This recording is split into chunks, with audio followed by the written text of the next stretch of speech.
আসসালামু আলাইকুম রহমতুল্লাহি ওয়া বারাকাতুহু। আজকের নামাজের ফরজ নিয়ে কিছু কথা আলোচনা করব। যারা নামাজের ফরজ জানেন না তারা নামাজের ফরজটা শিখে নেবেন। তো আমরা যারা নামাজ পড়ি নামাজের ফরজ জানি না, নামাজের ফরজ ছেড়ে গেলে কী করতে হয় সেটাও জানি না। তো আমরা আজ থেকে নামাজ শুদ্ধভাবে পড়ব এবং নামাজের ফরজগুলো শিখে নেব। নামাজে ১ নম্বর ফরজ হলো শরীর পাক। আমাদের শরীরে যদি কোনো নাপাকি লেগে থাকে তাহলে আমাদের কি নামাজ হবে? নামাজ হবে না। তার জন্য আমাদের শরীরটা পবিত্র করতে হবে, পাক করতে হবে। ওই জন্য ১ নম্বর হলো শরীর পাক। ২ নম্বর হলো কাপড় পাক। আমরা যে কাপড় পরে থাকবো সেই কাপড়টা যদি নাপাকি লেগে থাকে তাহলে আমাদের নামাজ কিন্তু হবে না। তার জন্য আমাদেরকে কাপড়টা পবিত্র করতে হবে। ৩ নম্বর হলো জায়গা। আমরা যে জায়গায় নামাজ পড়ব সেই জায়গাটাকে আগে আমাদের পবিত্র করতে হবে, তারপরে সেই জায়গায় নামাজ পড়তে হবে। সেখানে যদি কোনো নাপাকি লেগে থাকে তাহলে আমাদের নামাজ কিন্তু হবে না। ৪ নম্বর সতর ঢাকা।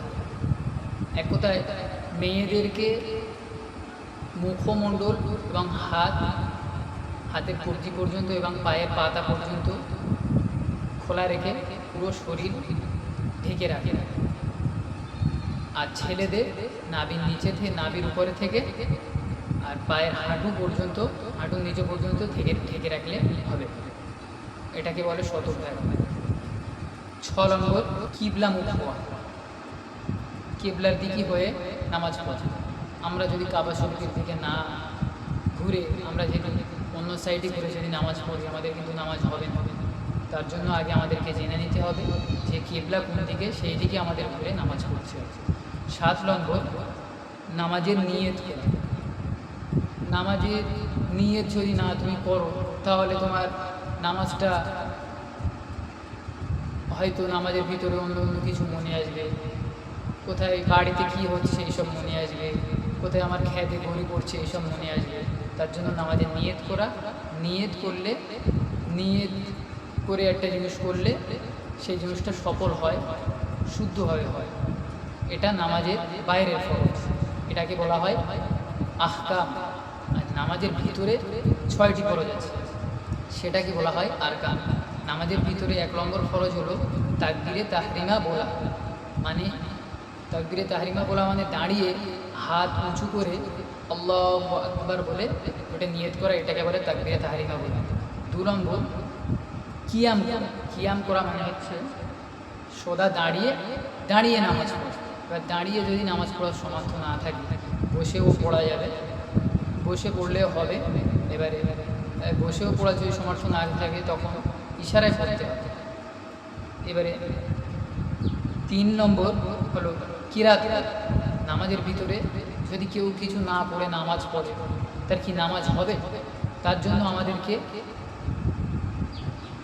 কিছু কেরাত শিখতে হবে, নামাজের সূরা শিখতে হবে। নামাজের সূরা শিখে ওই কেরাত পড়া, সূরা ফাতিহা পড়া, তারপরে অন্যান্য সূরা পড়া, কেরাত পড়া। ৪ নম্বর রুকু করা। রুকু মানে যেটাকে বলে মাথা ঝুঁকিয়ে দিয়ে 2 হেঁটোয় হাত রেখে এটা মাথা ঝুঁকে মাথার পিঠ সমান থাকে, এটাকে বলে রুকু করা। ৫ নম্বর সিজদা। নাক এবং কপাল নিচু করে হেঁটো মাটিতে রেখে যেটাকে করা হয় মাটিতে, সেটা বলে সিজদা। সিজদা করা, এটা হলো ৫ নম্বর। ৬ নম্বর শেষ বৈঠক করা। শেষ বৈঠক করা মানে নামাজের শেষে সিজদার থেকে উঠে যে আমরা বসে 2 পাছায় যে হাতটা রেখে আমরা দোয়া তাশাহুদ করি সেটাকে বলে বৈঠক। সে বৈঠক করা, শেষ বৈঠক করা। তো আমরা নামাজের ফরজগুলো সব শুনে নিয়েছি, ইনশাআল্লাহ আমরা সকলেই মুখস্থ করে নেব। এবারে নামাজ যখন পড়ব নামাজের এগুলোকে খেয়াল করব। আমাদের বন্ধুরা যারা জানে না তাদের কাছে শেয়ার করব, তারাও যেন শিখে নেয় এই নামাজের ফরজ। এর পরে আরও সুন্দর সুন্দর ভিডিও নিয়ে ইনশাআল্লাহ আপনাদের সামনে আসবো। আপনারা সকলে দোয়া করবেন যেন আপনাদের কাছে আরও ভালো ভিডিও নিয়ে আসতে পারে ইনশাআল্লাহ। আসসালামু আলাইকুম।